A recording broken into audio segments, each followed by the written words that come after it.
Hello, everyone. My name is Hallie Franks. I am an associate professor of ancient studies at the Gallatin School at New York University, and it is my pleasure to introduce the next speaker in our Emerging Scholars presentation series. This series is organized and hosted by NYU's Center for Ancient Studies, and I'd like to thank Matthew Santarocco and Mara Pollard for their support of this program.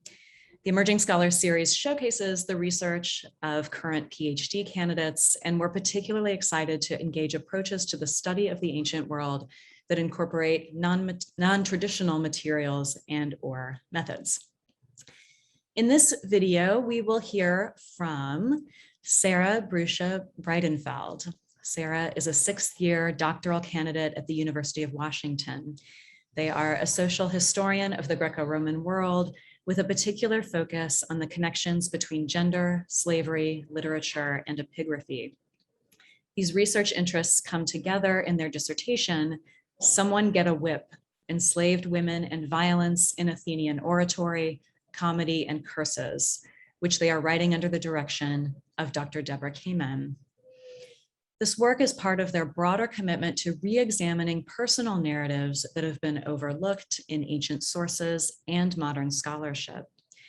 They currently hold 2 research fellowships: the AAUW American Dissertation Fellowship, provided by the American Association of University Women, and the Society of Scholars Graduate Fellowship, provided by the University of Washington.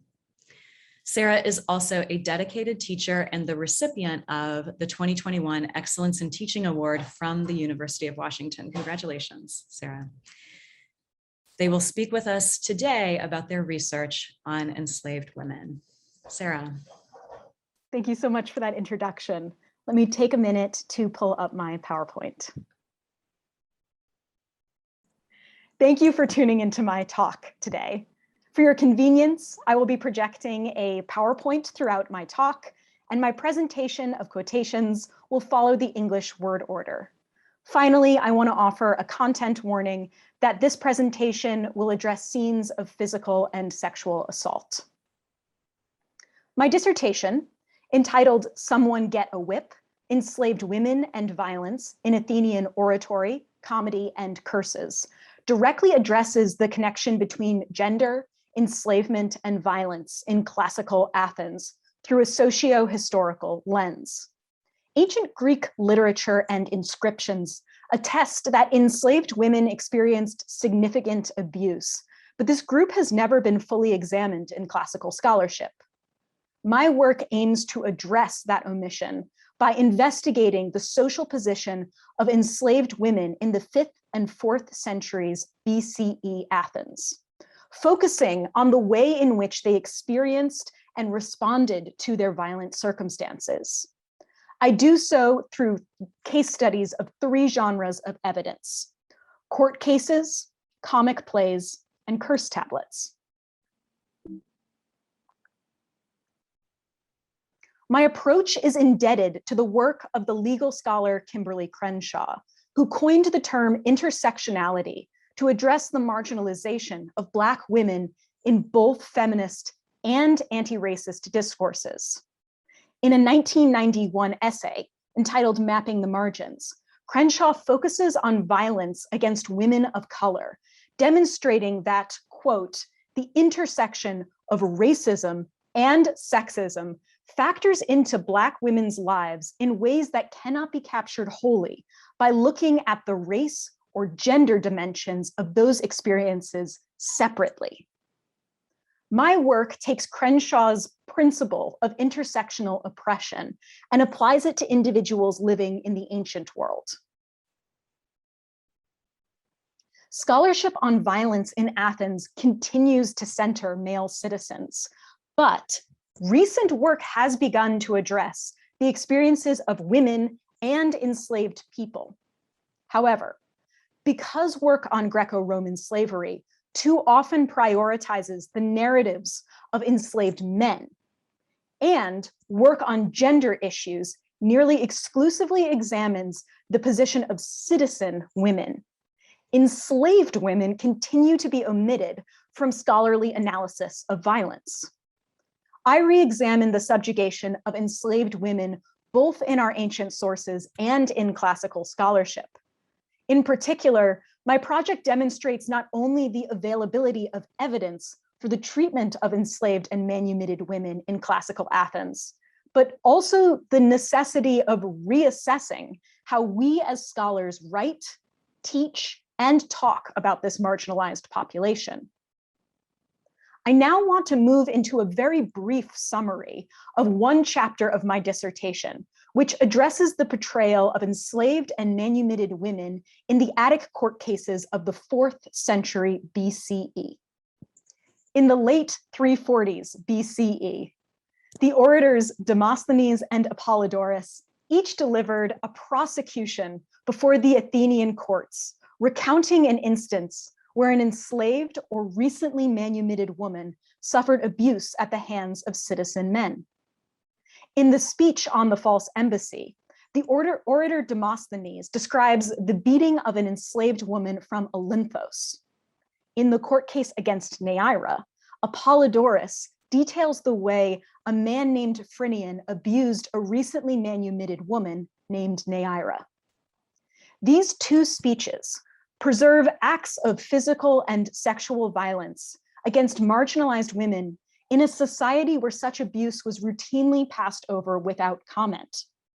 Modern scholarship continues to uphold this silence by minimizing the violence and diminishing the relevance of these passages to questions of social history. I argue that there are significant similarities in the violence that the Olynthian captive and Neaira experience, and that these similarities inform the treatment of enslaved and manumitted women in the historical record. So my presentation will be structured in 3 parts. First, I will perform a close reading of the story of the Olynthian captive. Second, I will look at Neaira's treatment by Phrynion. Third, and finally, I will reflect on the overlap between these 2 stories and consider what the enslaved Olynthian and Neaira can tell us about violence against enslaved and recently manumitted women more generally. By comparing these women's narratives in On the False Embassy and Against Neaira, I hope to show that accounts of abuse in these speeches reflect broader patterns of violence that marginalized women endured in Athens in the classical period. So let's first turn to Demosthenes on the False Embassy, a law court speech first delivered in 343 BCE. The case's prosecutor, Demosthenes, and its defendant, Aeschines, had been political rivals for many years, culminating in this speech where Demosthenes accused Aeschines of misconduct on the second embassy to Macedonia 3 years prior. In this prosecution, Demosthenes' allegations against Aeschines briefly include his maltreatment of an enslaved woman on a diplomatic mission. The victim was an Olynthian woman whom Demosthenes actually uses for great rhetorical effect. Glazebrook has shown that Demosthenes goes out of his way to present her as free and to attribute to her values typically associated with citizen women, repeatedly labeling her a gune, a married woman. He does this, Glazebrook has shown, to manipulate the audience's sympathies into condemning Aeschines' abuse. Nevertheless, whatever values Demosthenes ascribes to the Olynthian in this passage, she had been enslaved for at least 2 years when the party occurred. Moving into the speech itself, in section 196, Demosthenes is quick to establish that the violence took place at a, quote, symposium, which these men had in Macedonia, and that the evening was hosted at the house of, quote, Xenophron, an Athenian living abroad. At the midway point of section 196, we note our first reference to alcohol consumption. The symposiasts, quote, got to drinking as the host, Xenophron, quote, brought in an Olynthian woman. In section 197, we see that the symposiasts in turn force the Olynthian captive to drink alcohol with them. Quote, at first, apparently, they merely compelled her simply to drink and eat. They also increasingly insist that the Olynthian entertain them, ordering her, quote, to recline and also to sing something. The enslaved woman's discomfort is evident in the passage as she, quote, became upset. She didn't want to do it or know how to. It is this refusal that spurs the perpetrators, Aeschines and his colleague Phrynon, to respond. They characterize her actions as, quote, a piece of insolence and intolerable, and label her, quote, a prisoner, one of the damned Olynthian captives, before initiating her whipping with the words, quote, call a boy, someone get a whip. At this midway point in section 197, an enslaved man enters the scene to carry out the beating. Quote, a male slave brought a strap. Demosthenes once again reminds us that the symposiasts, and Aeschines in particular, quote, had been drinking. We hear once more of the enslaved woman's attempt to speak before the whipping begins, quote, when she said something and began to cry. Indeed, though Aeschines and Phrynon initiated the attack, it is this enslaved man who carries out the physical violence itself, as he, quote, tore off her dress and repeatedly flogged her on the back.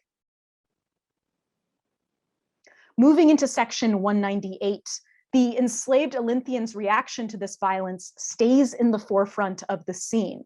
She was, quote, beside herself with the bad treatment. And she responded with action when she, quote, jumped up and prostrated herself before Iotocles, one of the other Athenian ambassadors, quote, upsetting the table. Nevertheless, it is through this act of prostration that the enslaved Olynthian achieves her aim. In response to her begging, Iotocles put a stop to the symposiasts', quote, drunken outrage and drunken misbehavior.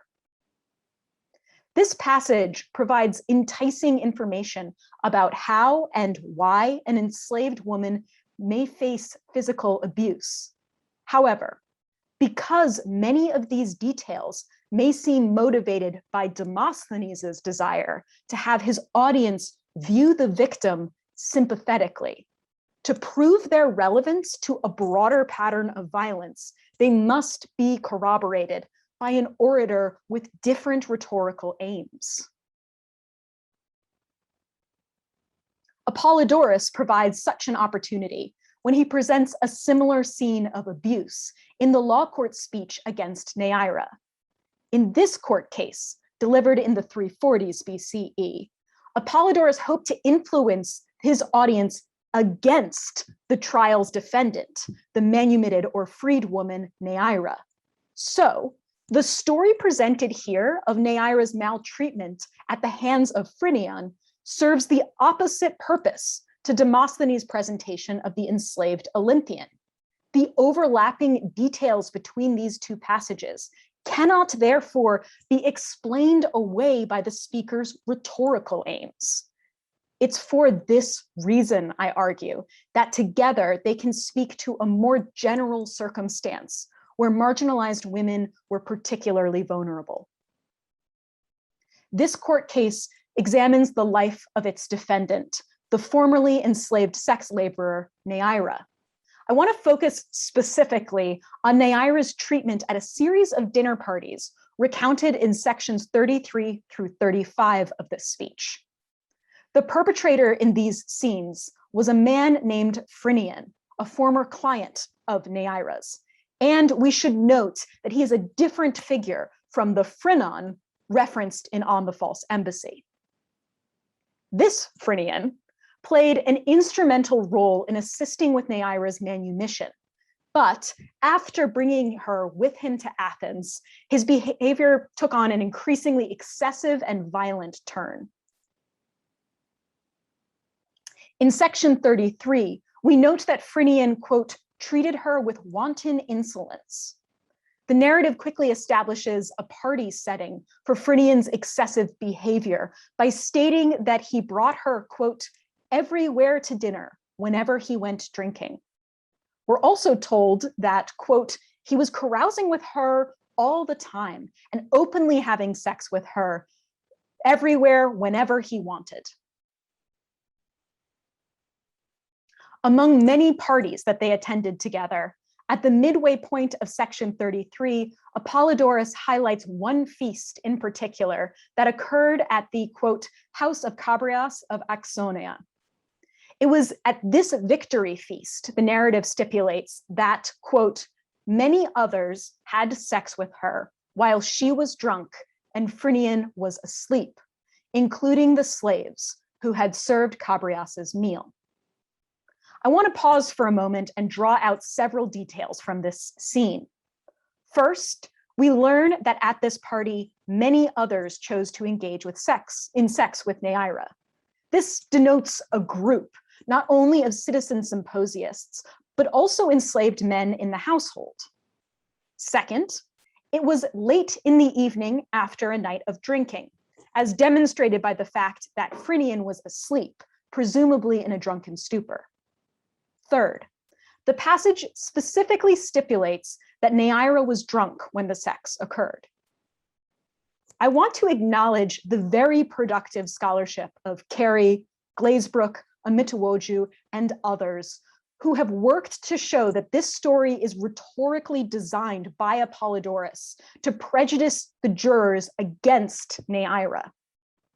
But to dismiss any suggestion of compulsion or violence in this scene on rhetorical grounds is to accept Apollodorus's deception, as it fails to acknowledge Neaira's extremely vulnerable position as a recently manumitted woman with very limited protections from physical abuse, as demonstrated by Kennedy. Consider too her immediate circumstances and surroundings. As a marginalized woman surrounded by a group of men, her ability to safely refuse sex in that moment is difficult to imagine. Furthermore, Neaira's actions, as demonstrated in section 35, demonstrate that she had no ability to control the way she was treated while in Phrynian's grasp.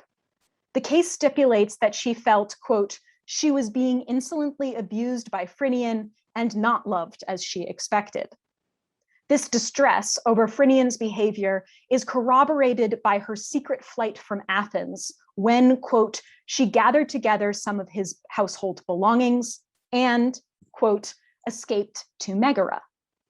In a later section of this speech, we learn that she returned to Athens only when under the guardianship of the citizen Stephanos. Thus, Demosthenes and Apollodorus use the enslaved Olynthian and Neaira for very different rhetorical purposes. But the overlap in content between these two scenes is noteworthy.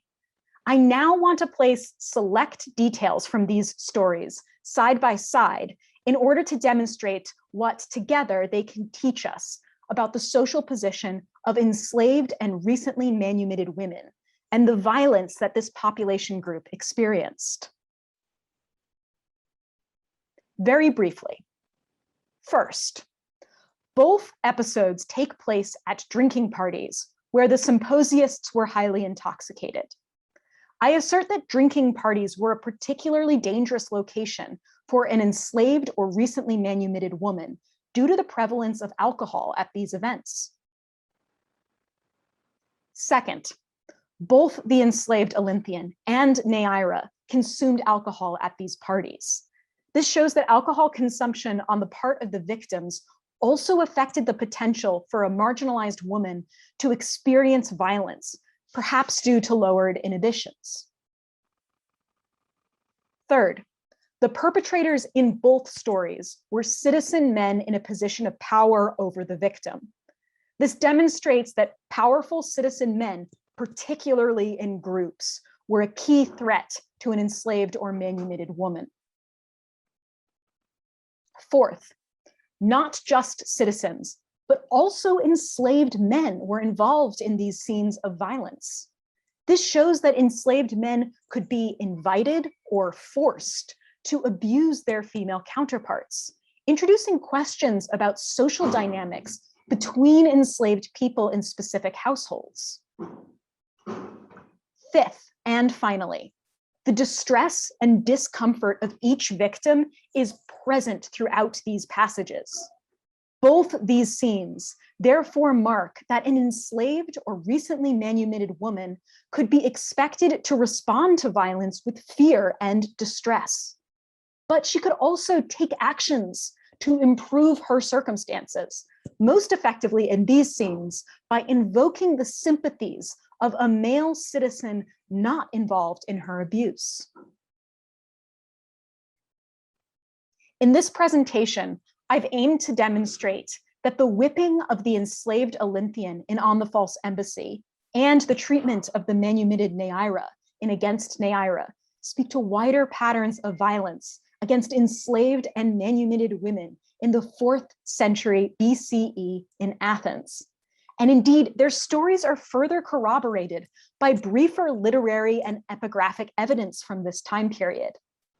This work is part of a much larger project, my dissertation, which examines violence against enslaved women in classical Athens through not only oratory, but 2 other genres, comic plays and curse tablets. I'm writing this dissertation with the direction of Dr. Deborah Kamen, and it will be completed by June 2022. Despite the brevity of our sources, we can see that enslaved and manumitted women, like the Olynthian, like Neaira, experienced significant violence in their daily interactions. Furthermore, I assert that studies which do not highlight this reality risk further misrepresenting and silencing their histories. Thank you very much for listening.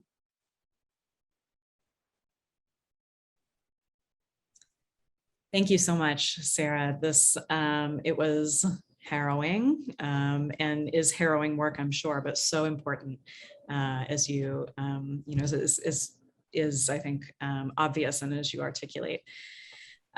So one of the questions that occurred to me while you were speaking is what exactly is the difference between an enslaved woman then and a manumitted woman, if in fact manumission doesn't seem to entail a change of status? It's a very good question. And so for this, I'm going to stay specifically on Neaira. She's my case study for this chapter. And I think she's not only one of the most well fleshed out characters, and I should say people that we have from the ancient world who experienced this manumission, but also her story really does straddle this line between is she free or is she not free? So the story, just to give a little bit more context in the view of the speech as a whole, Neaira began her story as a sex laborer prior to puberty. So she's been enslaved since childhood. We also know that she was working in the sex trade, being forced to labor in the sex trade from before puberty.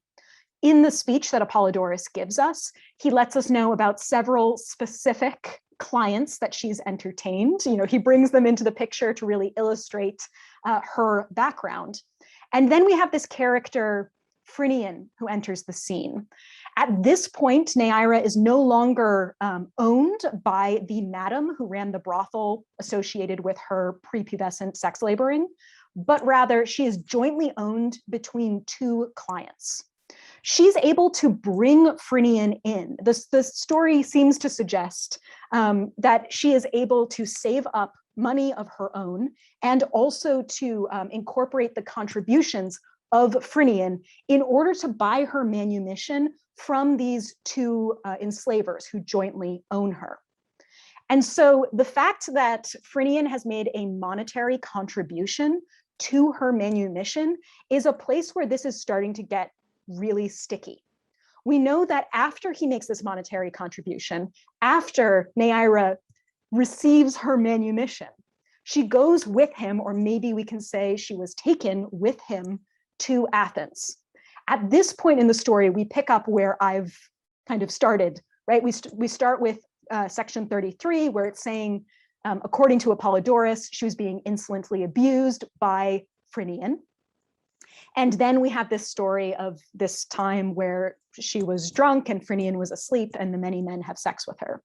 But the story with Phrynion continues after this point. I've focused on that scene because it has the most evocative parallels to the Olynthian, but the story does continue from there. We know that Neaira enacts an escape, right? She takes money from his household, she takes belongings from his household, and she takes 2 enslaved women from his household and escapes to Megara. She doesn't feel safe going back to Corinth, which was her previous site of enslavement, because her manumission was done on the condition that she wouldn't work as a sex laborer in Corinth. She feels unsafe going to Athens now because she has this man, Phrynion, who has given this monetary contribution to her freedom, residing there.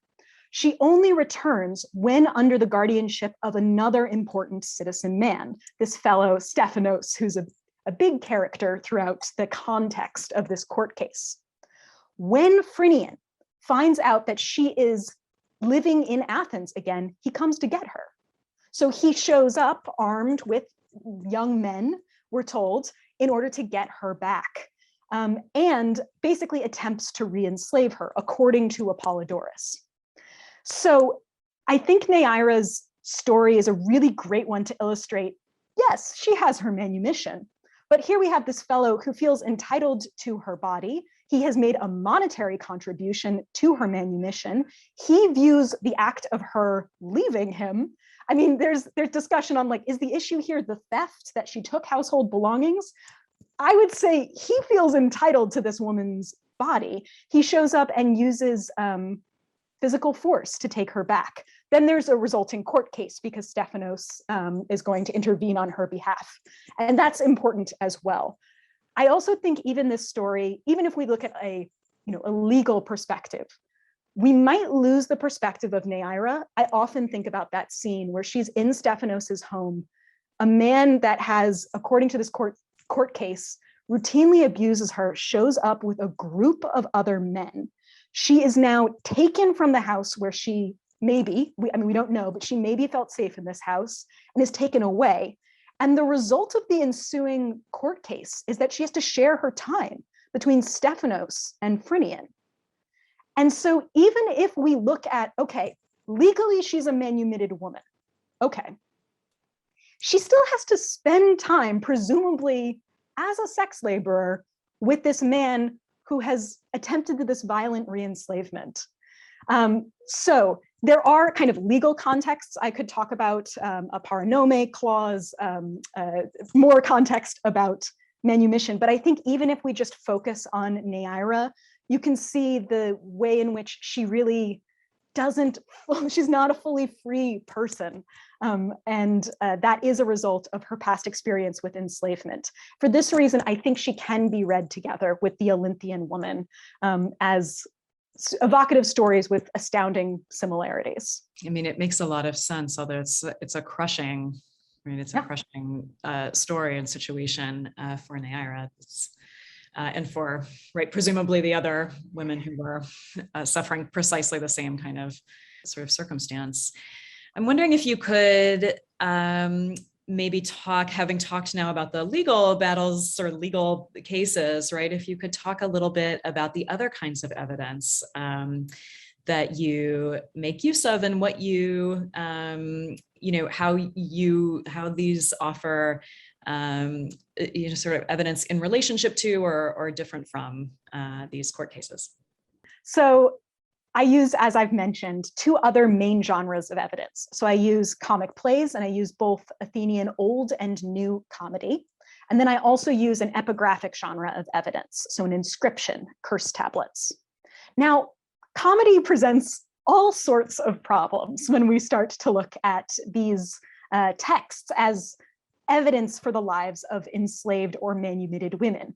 The most straightforward of which is these are texts that are produced for performance and they are created by citizen men, but also they're characters. So the enslaved women that show up in these stories are not literal enslaved women that once lived, but rather a construction made by a citizen man. So if I could take as my example Habratanon from the Epitrepontes. So this is a new comedy, Menander. She is this character that I am most interested in rereading, particularly because of the way in which scholarship has historically treated her. So Habratanon is a sex laborer in this play, and the play is as is often with new comedy, a whole situation to try to summarize. But there's been a sexual assault, and there is a resulting baby. What Habratanon chooses to do in this play is to pass herself off as the woman who is sexually assaulted and to present the child as her own. Now, historically, scholars have read Habratanon as this manipulative sex laborer, right?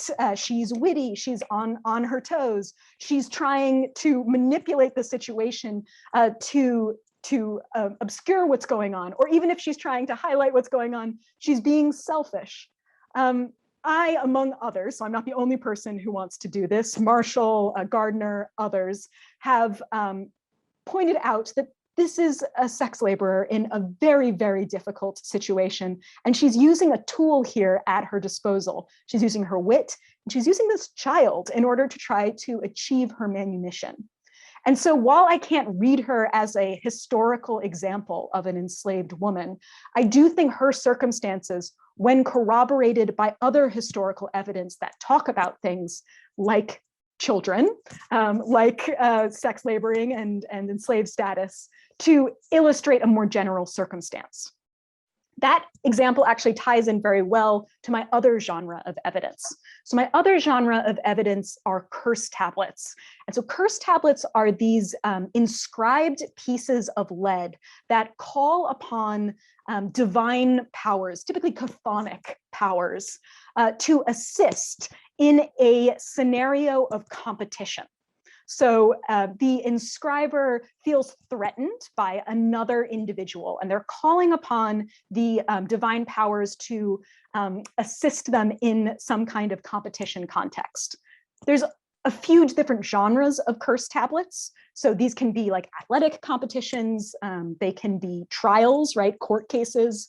But the genre I'm specifically focused on are ones that have been typically categorized as erotic curses or relationship curses, several of which date to Athens in this period. And I'm particularly interested in a curse tablet that is a really evocative case study. It curses a woman named Theodora, who we see as evidenced on this curse tablet, has had sexual relationships with multiple men. There's a reference to her business, which many have interpreted as potentially that she is working in a brothel or she is a sex laborer of some sort. There's distinctly sexual language on this curse tablet. And I can get into the trends of scholarship. She originally was read as a married woman. Dickey, Idenau, Pachumi, others have cited like there's a lot of men here for this to be a married woman, and have started reading her as a sex laborer. I'm taking it a step further and arguing that she has had an experience with enslavement at some point in her life, based on the context that the majority of sex laborers in the ancient world were either enslaved or manumitted women, though I should note not all. On this curse tablet, there's a reference to a child. And now that's a subject of debate as well. Is the word Pais there? Is it maybe a reference to Theodora herself, the victim of this curse? Others have taken it as, it says basically, and I'm paraphrasing here, but may Carias, one of the men, forget Theodora and this Pais.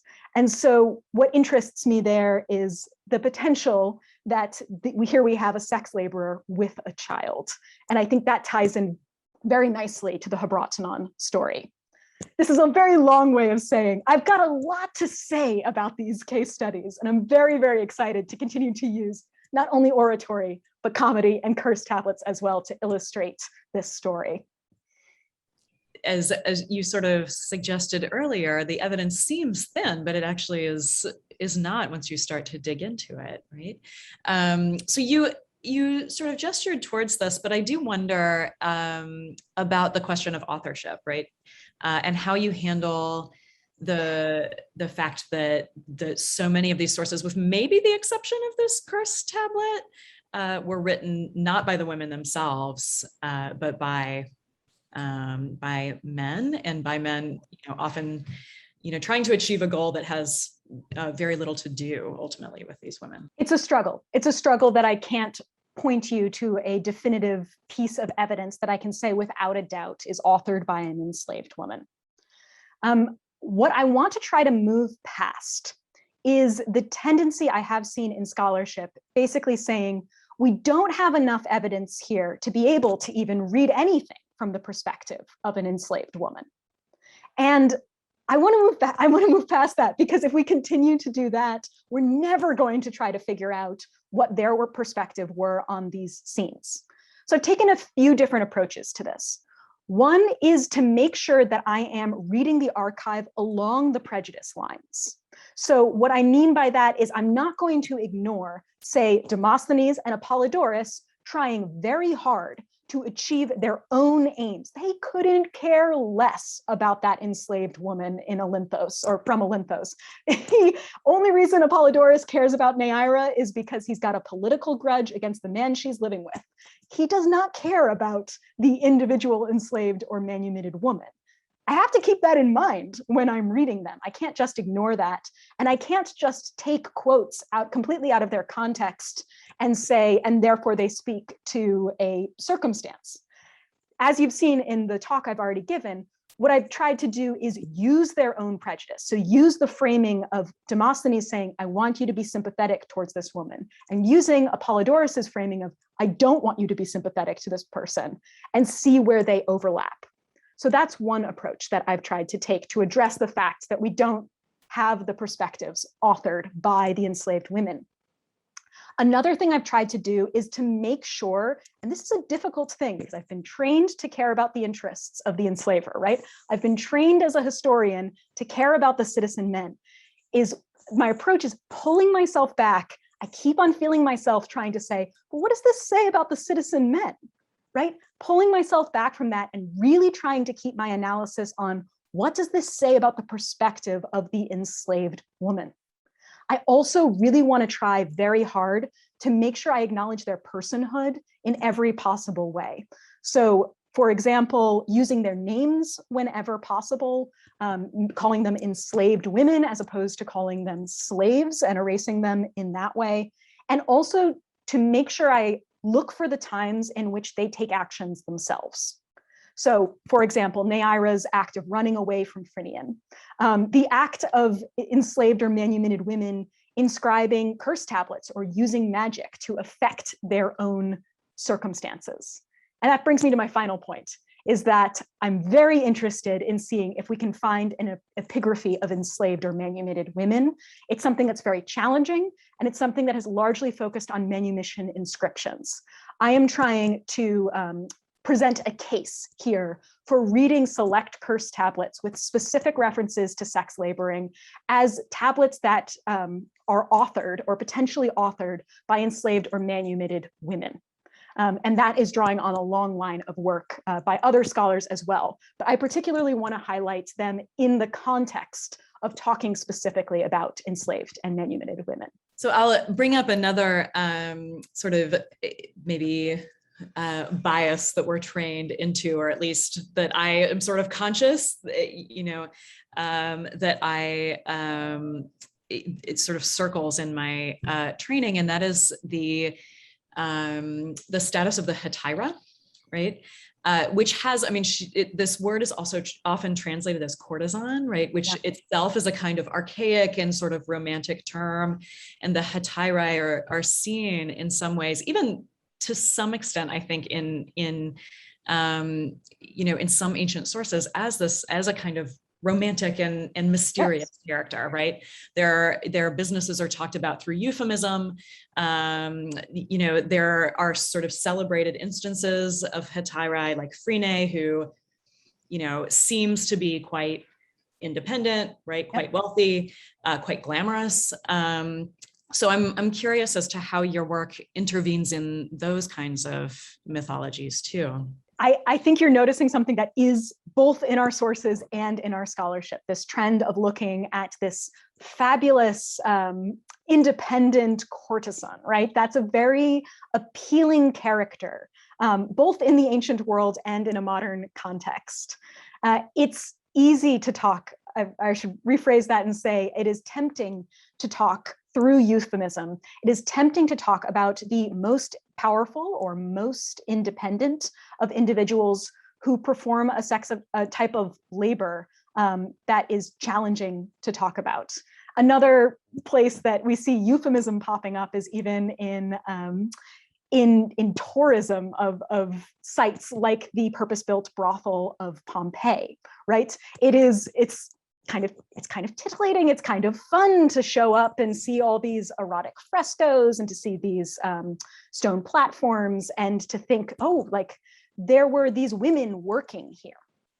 I think something that starts to happen there is we start to ascribe a lot of agency when we use, and I purposely am using the term sex laborer as opposed to sex worker, because sex work is a really important and productive source of income for people in a modern context that I am not trying to equate to an ancient context. I think something that's really important here is that these are individuals who have experienced enslavement and who have experienced violence. What I'm hoping to present is by reading our more violent or evocative case studies, I think we can ascribe some of that context to even our more independent or wealthy counterparts from the ancient world. We're hearing about them in a very specific context where the violence isn't a fun part or even a notable for the ancient world part of the story. And I do hope that by highlighting this violence, we can also just see the experience with enslavement as an additional context for some of those more independent workers. There's a lot of that adjustment that I think needs to happen and is worth sort of exactly laying out explicitly and working through in a really in a careful way. I'm wondering, I have two more questions, and I'm wondering about your work on intersectionality, right, and the double oppression of enslaved women. But I'm also wondering about the sort of further or additional intersection of foreignness, or maybe in contrast to nativeness, maybe in contrast to sort of citizen status in the case of, for instance, the Olynthian woman. Do you consider this, or do you see this operating in the texts as well? So currently, as the project stands, my case studies do not specifically highlight the additional intersection of foreignness.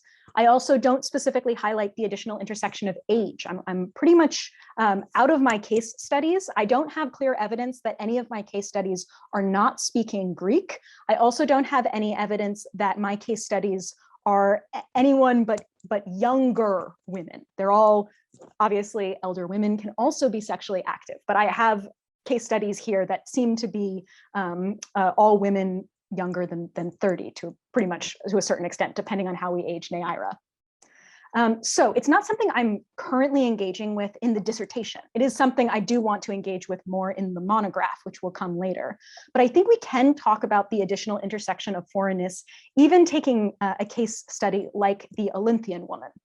So something that hasn't made it into a formal part of this dissertation, but is something that I'm thinking with, is the idea of critical fabulation developed by Saidiya Hartman, who addresses narratives from the Atlantic slave trade.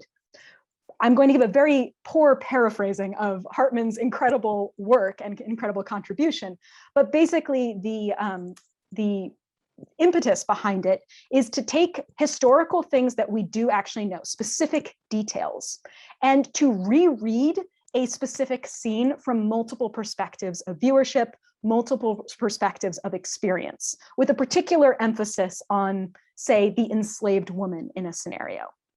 So if we take the scenario of the Olynthian woman, I've done a little bit of trying to think through the Olynthian woman through critical fabulation. And one thing that emerges is her ability to talk, right? Throughout that story, we have several examples where she is hearing direct orders, right? So she is experiencing a direct command from the symposiasts. We have several references to her speaking out. I mean, this is something even the scholiasts on this passage note. They create a whole speech that she gives about the Scythians, and it's a whole scenario. But she speaks out in that moment. I am particularly interested not only in her ability to speak in that moment, but to speak in other moments as well. When that enslaved man is brought on to beat her, I have a lot of questions that I wish I could answer about her relationship to that person. If he is an enslaved man also living in this household, they must have had some pre-existing relationship and some pre-existing dynamic. This is where I don't want to get too far in terms of speculation, but where did he come from? Did he speak the same language that she did? Were they able to communicate? Did he come from the same location? Is he also Olynthian? So while I'm not able to directly address the additional intersection of foreignness in this specific project, I do think there is a lot there to build upon in future work. My last question, this is probably already very clear, but it's worth sort of reiterating and giving you the last word. I'm just wondering how this project fits into what you see the stakes of your scholarship more broadly as being. So this is a project I feel very passionately about, and I think is an important contribution. But it's something that I often think about in terms of personal morals and personal ethics. Here I am reading these stories, and I spend so much time with them that I'm very, very close to them. And it's very easy to remove myself from the fact that these were actual women who lived, and they actually experienced this violence that I am reading about.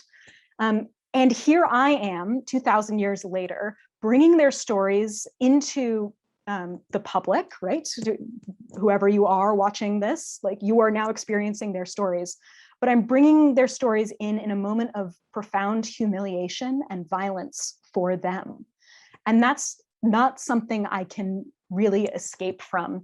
It's helpful for me every once in a while to take a step back and remind myself that these were individuals who did live in the ancient Greek world.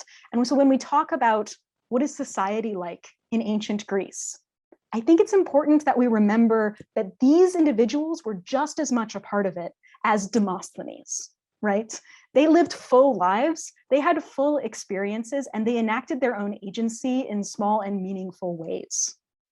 In addition, an important place where I see this work contributing not just to scholarship, but also to how we talk about the ancient world is in the classroom. So I teach classes that directly address diversity, gender, race, ethnicity in the ancient world. I taught one over this last summer called Status and Society in Ancient Greece and Rome. And I had my students engage with these stories. Many of my students, because this is the first time that they are engaging with ancient Greece and Rome, had a preconceived notion based on passing references about what these individuals were like. And many of them, and again, I say this with no judgment because why would they know, thought of the ancient Greeks and Romans as pretty much the citizen men. They probably had wives and they probably had kids. And then that kind of concludes their engagement up until this point. And so I think it's very important that we include these stories when we talk to students about the ancient world. I also want to stipulate that it's important that we tell the students prior to engaging with these stories of extreme violence what's coming. So I always include and make sure I include on the syllabus that these stories are going to engage with violence. I tell my students prior to assigning the reading that it's going to engage with violence, and I give them another warning before we start that class discussion today. But the students are interested. They want to learn about these things as well. And so the stakes of my project I see extending not only into how we frame the ancient world in classical scholarship, but also in how we frame it in a more public-facing venue. And I think that is really important as well. So beautifully said, Sarah. Thank you so much. Thank you for this really incredible presentation. It's been a pleasure. Thank you so much.